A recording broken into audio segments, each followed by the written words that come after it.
올해 우리나라 인구의 15%는 65세가 넘는 노인인 것으로 나타났습니다. 이 노인들의 진료비부터 극심한 빈곤 구제 등 나랏돈이 들어가야 하는 문제가 한두 가지가 아닙니다. 지금처럼 재정만 쏟아서는 앞으로의 고령화를 감당하기 어렵다는 지적인데 노인들의 상황과 대안까지 자세히 알아봤습니다. 주택담보대출을 최저 1%대의 낮은 고정금리로 갈아탈 수 있게 해주는 서민형 안심전환대출 신청액이 50조 원을 넘겼습니다. 공급액 20조 원의 2배를 훌쩍 넘겼기 때문에 신청자를 대상으로 심사가 이루어집니다. 이 심사는 어떤 기준으로 이루어지고 어느 정도나 돼야 대출이 가능할지 짚어봤습니다. 발암 추정 물질이 포함돼 국내 위장약들이 대거 판매 중단 사태를 맞으면서 약국과 병원에 혼란이 이어졌습니다. 과거 유사한 사태 때만큼 대란이 벌어지진 않았지만 병원과 약국 모두 대체약 찾기에 골머리를 앓고 있었습니다. 현장 취재했습니다. 당초 다음 달 초 시행될 것으로 보이던 분양가 상한제 확대 적용이 미뤄질 것이란 전망이 힘을 얻고 있습니다. 그러면서 현재 나온 물량에 대한 열기는 더 고조되는 모양새인데 상한제 적용 시점은 결국 집값과 분양 물량의 움직임이 될 것이란 전망입니다.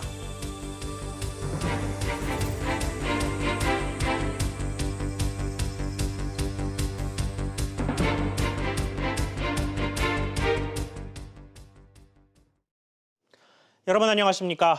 저출산과 고령화 하루 이틀 이야기한 게 아닙니다만 노인들을 둘러싼 각종 문제는 점점 심각해지고 있습니다. 오늘 뉴스프리즘에서는 고령화와 그로 인한 심각성, 또 현재 정책의 문제와 대안까지 심층적으로 짚어보겠습니다. 먼저 현재 노인 인구의 상태를 장가희 기자가 알아봤습니다. 올해 65세 이상 고령층 인구는 768만 5천 명으로 늘었습니다. 전체 인구의 15%에 육박하는데 노인 인구는 빠르게 늘어나 오는 2060년 10명 중 4명이 노인이 될 것으로 전망됩니다. 2025년에 고령 인구가 1,000만 명을 넘게 되고 전체 인구의 20%를 넘는 초고령 사회에 진입할 것으로 보입니다. 2065년에는 생산 연령 인구보다 많아져 생산 연령 인구 1명이 고령 인구 1명을 부양하게 됩니다. 올해 노인 가구는 438만 가구로 5가구 중 1가구 꼴이었습니다. 2045년에는 전체 가구의 절반이 노인 가구로 채워질 전망입니다. 한편 노인 가구 셋 중 하나는 혼자 사는 1인 가구이고 노인 스스로 평가하는 자신의 건강 상태는 나쁘다는 의견이 좋다는 의견보다 2배 많은 것으로 나타나 이에 대한 세밀한 분석과 대책이 필요하다는 지적이 나옵니다. SBS CNBC 장가입니다. 이렇게 노인들이 늘어난다는 건 노년층에 투입되는 재정도 많아진다는 뜻입니다. 대표적인 게 바로 노년층의 건강보험 진료비인데요. 해마다 빠르게 늘어나서 지난해에는 처음으로 30조 원을 넘어섰습니다. 이 상태가 이어진다면 젊은 층이 짊어질 부담이 감당할 수 없는 수준까지 커질 것이란 지적입니다. 이어서 정광윤 기자입니다. 올해 노년부양비는 처음으로 20명을 넘었습니다. 경제활동이 가능한 15세에서 64세까지 생산 가능 인구 100명이 노년층 인구 20명을 부양해야 하는 구조라는 뜻입니다. 오는 2065년이면 생산 인구 1명당 1명 이상의 노인을 부양해야 할 정도로 노년부양비 부담은 빠르게 늘 것으로 전망됩니다. 이는 건강보험 진료비나 연금 같은 공공 부분에서 노년층에 대한 재정 부담이 빠르게 늘어나게 될 것이란 분석과 궤를 같이 합니다. 실제로 만 65세 이상 고령자의 1인당 진료비는 지난해 처음으로 400만 원을 넘어서면서 전체 진료비의 40%에 육박했습니다. 처음에 이제 계산했던 것보다 나중에 이제 실제로 주다 보면은 더 늘어나는 경향이 있거든요. 한번 만들어 놓으면은 계속 가는 뭐 그런 시스템을 만들어야 되는데 지금은 뭐 대부분 그렇지가 않고. 고령화로 인한 추가 재정 지출이 오는 2065년까지 140조 원에 달할 것이라는 전망도 나오고 있습니다. SBS CNBC 정광윤입니다. 그런데 노인의 기준이 되는 만 65세는 이제 더 이상 노인이라 부르기 애매한 상황이 됐습니다. 과거에 비해 수명이 크게 는 건 물론이고 건강 수준도 좋아졌기 때문에 일할 수 있다, 일하고 싶다고 말하는 노인들이 많아지고 있습니다. 노인들 스스로 경제활동을 한다면 국가의 재정 부담도 줄일 수 있을 텐데 현실은 그렇지 못합니다. 정인아 기자가 노년층의 고용 현실 알아봤습니다. 은퇴한 어르신들에게 일을 더 하고 싶은지 물어봤습니다. 하고 싶지만은 뭐 일할 곳이 없으니까 못 하는 거예요. 직장은 오래됐고요. 지금 뭐 가끔 뭐 노동일 하는. 55세에서 79세까지의 고령자들을 대상으로 한 설문조사에서 응답자의 65%가 기회가 있다면 일을 하고 싶다는 의사를 나타냈습니다. 일을 원하는 노인들이 해마다 꾸준히 늘어나고 있다는 것도 통계에서 뚜렷하게 드러나고 있습니다. 하지만 현실은 녹록지 않습니다. 65세 이상 노인 가운데 일을 하고 있는 노인은 3명 중 1명에 그치고 있고 그나마도 단순 노무직이 상당수를 차지합니다. 들어가기가 마땅치가 않아. 요새 뭐 나이 많이 먹은 사람들은 이제 구청이나 동해 저 주민센터나 이런 데서 이제 뭐 청소하고 뭐 경비 우리나라는 경비도 안 돼. 경비 하려도 안 돼요. 일하고 싶어도 일자리가 없고 그마저도 단순 임시직이 대부분인 노인 고용시장의 현실은 지금껏 수없이 쏟아진 고령화 대책들의 근본적인 한계라는 지적입니다. SBS CNBC 정인아입니다. 결국 노인들이 계속 일할 수 있는 일자리를 제공하면 국가나 젊은 층이 짊어져야 할 재정 부담도 덜 수 있고 안정된 소득을 바탕으로 조금 더 만족스러운 노후도 누릴 수 있을 텐데요. 이렇게 되려면 어떤 대안이 필요할지 취재 기자와 자세히 짚어보겠습니다. 이한승 기자 나왔습니다. 자, 이 기자. 네.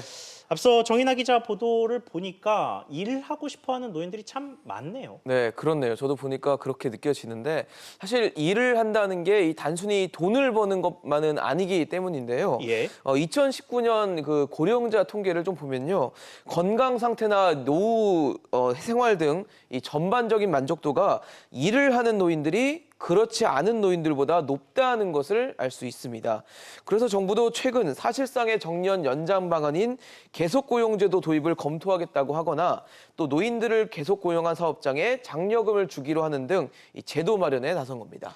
그런데 최근 이 정부가 늘리고 있는 노인 일자리들 실태를 좀 보면 네. 대부분이 단기직, 그러니까 소위 알바 위주라는 게 문제가 되고 있잖아요. 그렇죠. 노인분들이 일하는 데를 보면 뭐 통학하는 길에 교통을 안내한다거나 아니면 예. 쓰레기를 줍는다거나 뭐 소위 용돈벌이식 일자리가 좀 대부분인데요.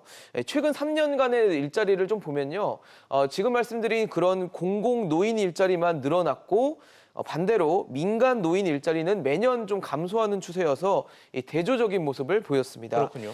결국 정부가 재정을 쏟는 공공 일자리보다는 이 양질의 일자리로 꼽히는 민간 일자리가 늘어나야 양적으로도 또 질적으로도 개선될 수 있을 것으로 보입니다. 그렇군요. 그런데 사실 고령화라는 게 우리나라만의 문제도 아니고 뭐 다른 그렇죠. 선진국들은 이미 우리가 거친 길을 지나간 경우들도 꽤 많은데 네. 이들 국가들 같은 경우에는 어떻게 하고 있습니까?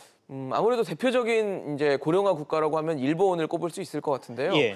일본은 이제 사회 교육 시설을 강화해서 이 노인들의 취업을 지원했고요. 또 고용 의무화 연령을 현재 65세에서 70세까지로 늘릴 계획입니다. 또 미국 같은 경우는 아예 법을 개정해서 연령으로는 차별해서 안 된다라는 기조로 정년제를 아예 폐지를 했고요. 독일의 경우에는 현재 65세인 정년을 수년 내 67세로 늘릴 예정입니다. 예. 그리고 또 노인을 고용하는 기업에 임금을 지원해주고 교육 비용을 부담하는 이 정책들을 활용해서 노인 취업률을 10년 만에 23%포인트나 높이기도 했습니다. 이런 선진국들의 사례를 봤을 때 우리나라도 정년 연장에 대한 노력과 함께 이 노인들의 경험을 살리면서 능력도 키울 수 있는 이 교육 프로그램 마련이 시급해 보입니다. 그렇군요. 이 기자 이야기 잘 들었습니다. 다음 소식입니다. 1%대의 낮은 고정금리 대출로 갈아탈 수 있다는 장점 때문에 출시 전부터 화제를 모았던 새 안심전환 대출의 열기가 예상보다 더 뜨겁습니다. 공급하기로 했던 금액이 20조 원인데 마감을 이틀 앞둔 지금 신청액이 50조 원을 넘어섰습니다. 먼저 김성현 기자가 보도합니다. 주택금융공사 홈페이지에서 서민형 안심전환 대출을 신청할 수 있는 사이트입니다. 온라인 사이트를 통해서만 하루 사이 13조 원이 넘는 신청액이 몰렸습니다. 현재까지 집계된 서민형 안심전환 대출 신청 금액은 50조 4,419억 원. 건수는 43만 5,328건에 달합니다. 총 공급액이 20조 원임을 감안하면 신청액이 2.5배를 넘습니다. 조건이나 가격이 시장에서 가능한 가격보다 훨씬 낮은 가격에 공급이 되고 있다는 뜻을 보여주고 있는 거고 초과 수요가 발생하고 있다. 이렇게 볼 수 있다는 거죠. 안심전환대출은 변동금리로 받은 주택담보대출을 연 1%에서 2%의 낮은 금리 대출로 바꿔주는 제도입니다. 대상은 부부 합산 소득이 8,500만 원 이하이고 9억 원 이하의 집이 한 채만 있는 가구입니다. 다만 신혼부부이거나 자녀가 2명 이상인 경우에는 소득 기준이 1억 원 이하까지 적용받을 수 있습니다. 금융당국은 이번 주말까지 신청을 받은 뒤 주택 가격이 낮은 순서대로 대상자를 선정할 예정이어서 집값이 비싼 신청자들은 안심전환 대출을 통한 대출 갈아타기가 불가능할 전망입니다. SBS CNBC 김성현입니다. 자, 보신 것처럼 대출 한도는 20조 원인데 갈아타겠다고 신청한 금액은 50조 원으로 2배 이상 많습니다. 당연히 대출 탈락자가 대거 발생할 것으로 보이는데 이 심사 방식과 관련 전망까지 취재기자와 짚어보겠습니다. 박규준 기자 나와 있습니다. 자, 박 기자. 예.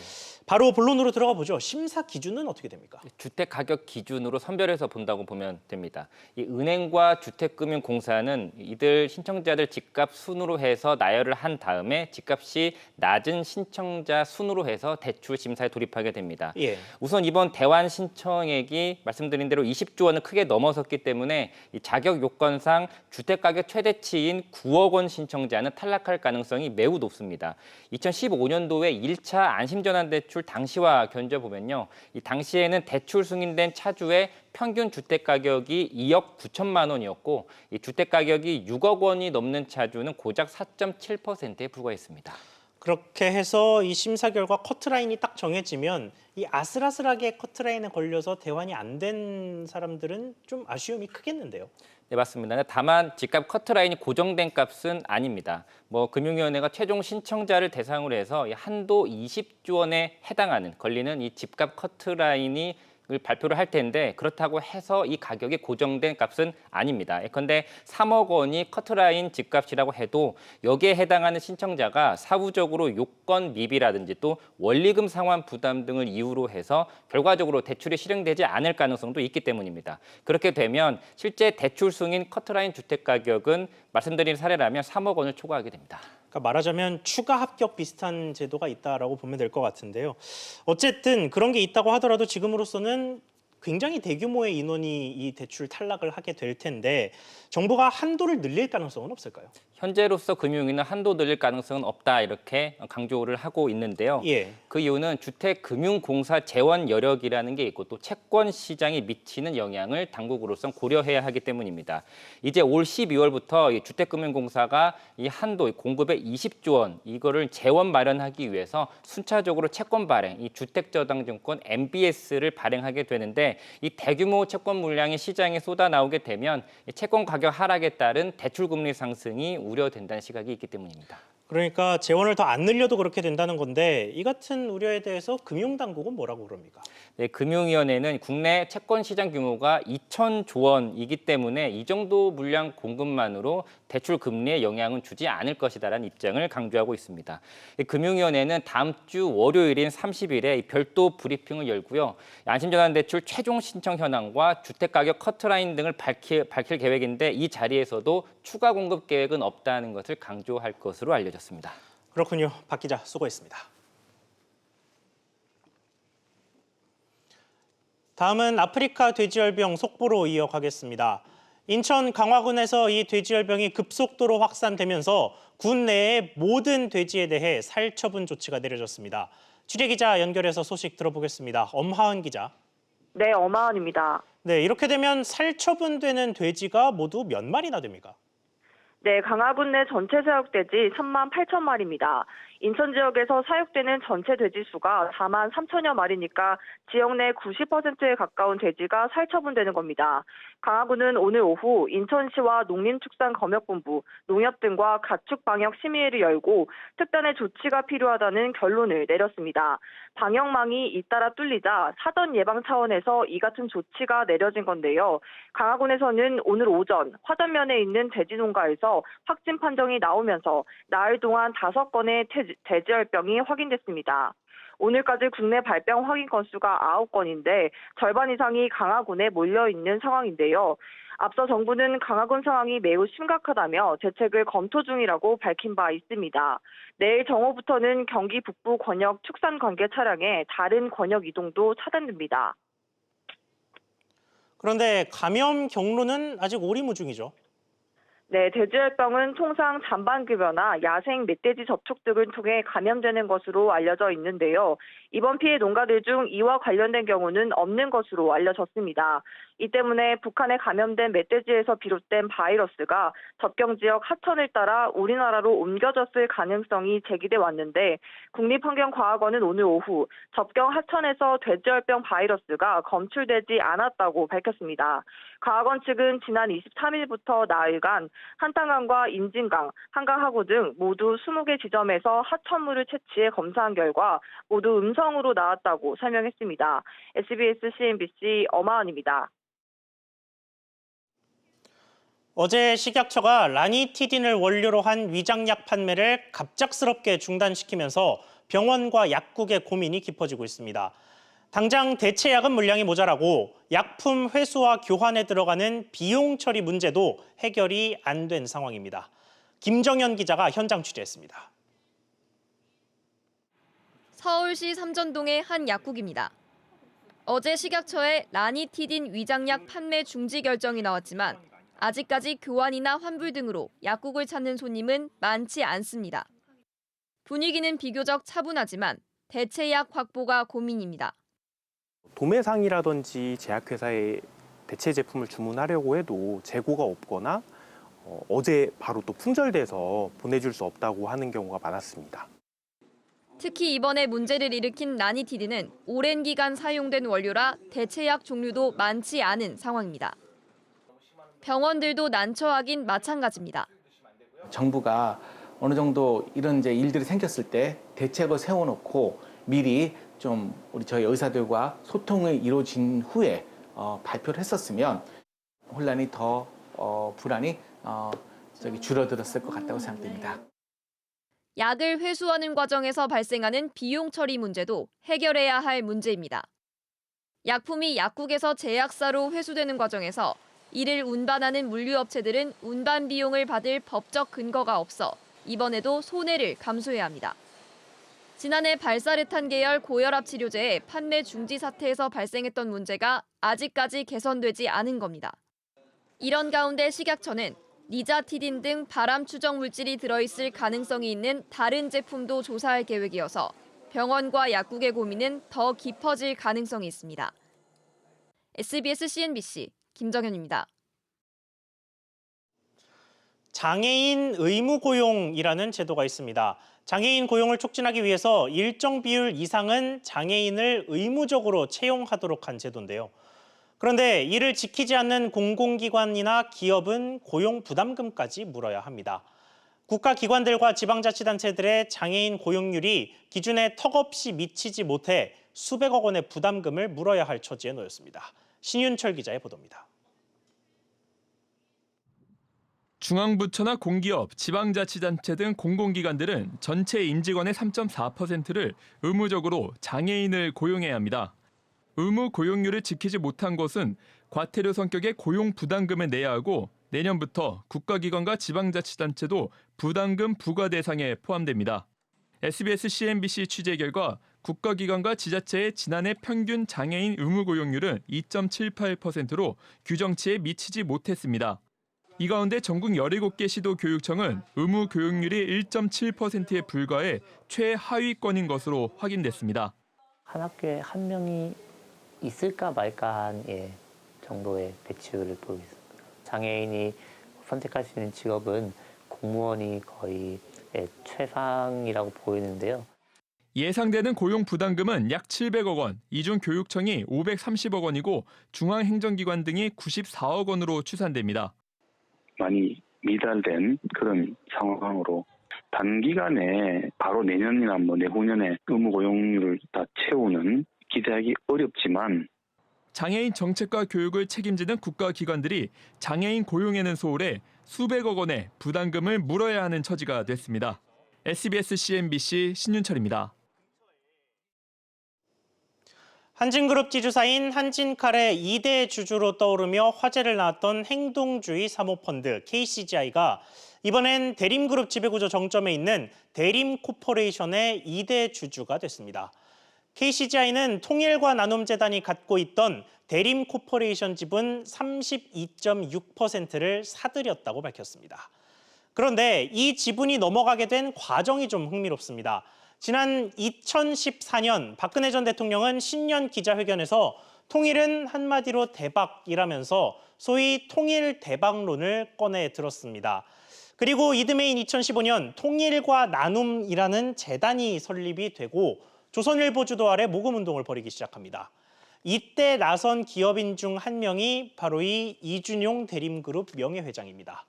이준용 회장은 2015년 10월 대림코퍼레이션 지분 32.6%를 이 재단에 기부했습니다. 그런데 재단법인은 기업 지분을 10% 넘게 받으면 그 초과분에 대해서 증여세를 내야 합니다. 내야 하는 증여세만 1,500억 원으로 추정됐는데 이 세금을 면제받으려면 3년 안에, 그러니까 3년이 되는 다음 달까지 지분을 팔아야 하는 상황이었습니다. 여기서 바로 KCGI가 등장한 겁니다. KCGI는 그간 재벌의 사익 편취 등에 예민하게 반응하는 모습을 보여왔습니다. 그리고 대림그룹은 지난 5월 공정위로부터 일감 몰아주기와 사익 편취로 제재를 받은 적도 있고 이해욱 회장 본인도 갑질 논란이 있습니다. 여기에 그룹 지배구조도 비교적 약하다는 평가를 받고 있어서 KCGI의 목소리가 더 커질 여지도 있습니다. 실제 KCGI는 오늘 지분 인수 사실 공지에서 이 같은 정황을 거론하면서 경영진과의 회동을 촉구하기도 했습니다. 한 기업인의 통큰 기부가 3년 만에 자신의 약점을 공격하는 부메랑으로 돌아온 셈이 됐습니다. 앵커 리포트였습니다.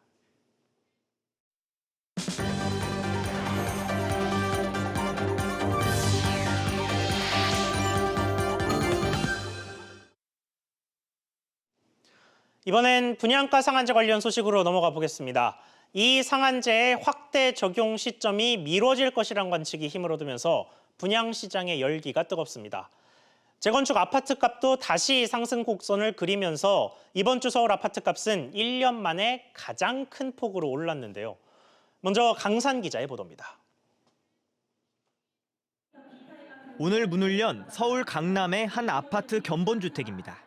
평일 점심시간이지만 분양가 상한제 시행 전 강남의 마지막 로또 아파트라는 소문이 퍼지면서 구름 인파가 몰렸습니다.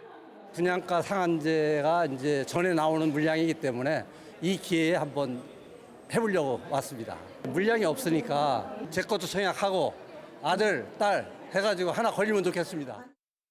지난주 강남구 삼성동의 다른 재건축 단지가 100대 1이 넘는 청약 경쟁률을 보였듯 이 단지에도 많은 인파가 몰릴 것으로 예상됩니다. 분양가 상한제 전에 분양을 하는 단지이고 기존 시세와 비교를 했을 때 상대적으로 낮기 때문에 거기에 또 이목이 집중돼 있는 부분도 있습니다. 이런 가운데 서울 아파트 값은 지난주에 비해 0.06% 올라 최근 1년간 상승폭이 가장 컸습니다. 한국감정원은 지난달 하락폭이 컸던 재건축 단지에 수요가 몰리면서 전체 상승폭이 커졌다고 밝혔습니다. 다음 달 초 시행될 예정이었던 민간 택지 분양가 상한제가 미뤄질 조짐을 보이면서 가을 분양 열기 역시 더욱 뜨거워지고 있습니다. 다음 달에만 수도권의 33,600가구 등 전국의 67,000가구의 분양이 이뤄질 예정입니다. SBS CNBC 강산입니다. 앞서 보신 분양가 상한제 관련해서 취재기자와 조금 더 이야기 나눠보겠습니다. 황인표 기자 나왔습니다. 자, 황 기자. 네. 당장 다음 달부터 적용할 것처럼 얘기가 나오다가 지금은 분위기가 좀 바뀌었습니다. 이유가 뭔가요? 먼저 서울 아파트 값이 지난 7월부터 13주 연속 상승한 건 맞습니다. 그런데 주간 단위 상승률을 보면요, 0.01%에서 0.03% 수준이고 지난주 상승폭도 0.06%니까 0.1%가 안 되는 좀 낮은 수준이라고 보시면 될 것 같습니다.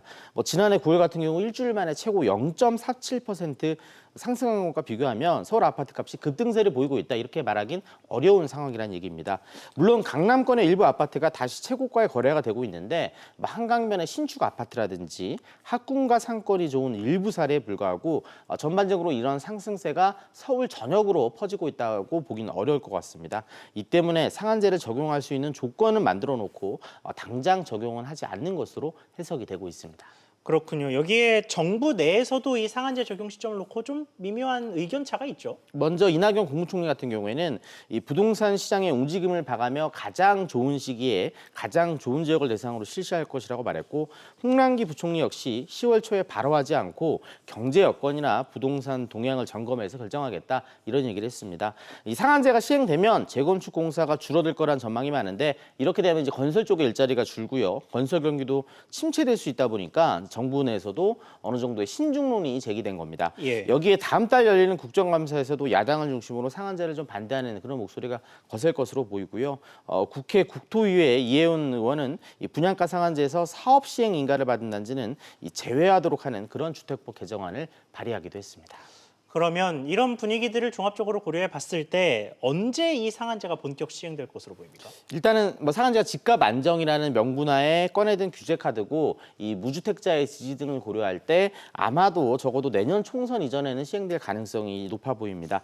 다만 그때까지 여전히 서울 아파트 값이 낮은 수준의 그런 안정세를 보이고 또 분양 물량도 예전처럼 꾸준하게 나온다면 굳이 정부 입장에선 이 분양가 상한제를 선택하지 않을 가능성도 있습니다. 그렇군요. 황 기자, 잘 들었습니다.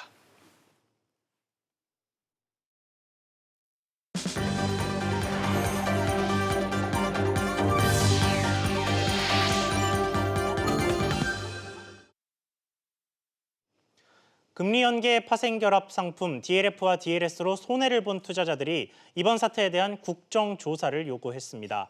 DLF, DLS 피해자 비상대책위원회는 국회 앞에서 기자회견을 열고 이같이 주장하며 손태승 우리은행장과 지성규 하나은행장이 국정조사에 출석해야 한다고 말했습니다.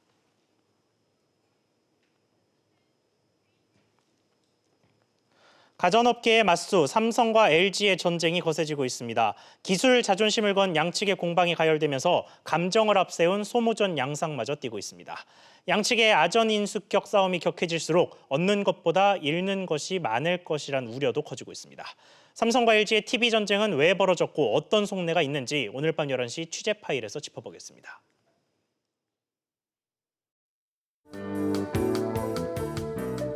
안녕하세요. K웨더 라이프스타일 예보 김단비입니다. 이번 주말에는 대체로 구름 많은 가운데 남부지방을 중심으로 비 예보가 들어있습니다. 토요일인 내일 충청도와 남부지방은 대체로 흐리겠고 전남과 경남, 제주도에는 가을비가 내리겠는데요. 이 비는 일요일까지 이어지다가 점차 그치겠습니다. 비의 양은 오늘에서 내일 사이 전남과 경남, 제주도에 최고 20에서 50mm로 그리 많지는 않겠습니다.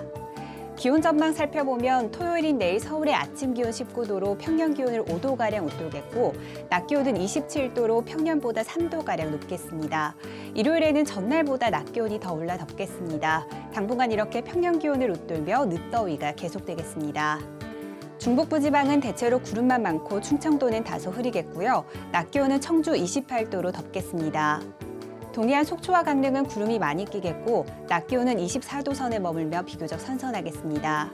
남부지방 부산과 제주는 새벽부터 비가 내리겠고요. 낮 기온은 전주 28도, 대구와 제주 26도가 예상됩니다. 다음 주에는 남부지방과 동해안을 중심으로 비 예보가 잦을 전망입니다. 날씨였습니다. 오늘 저희가 준비한 소식 여기까지입니다. 시청해 주셔서 감사합니다.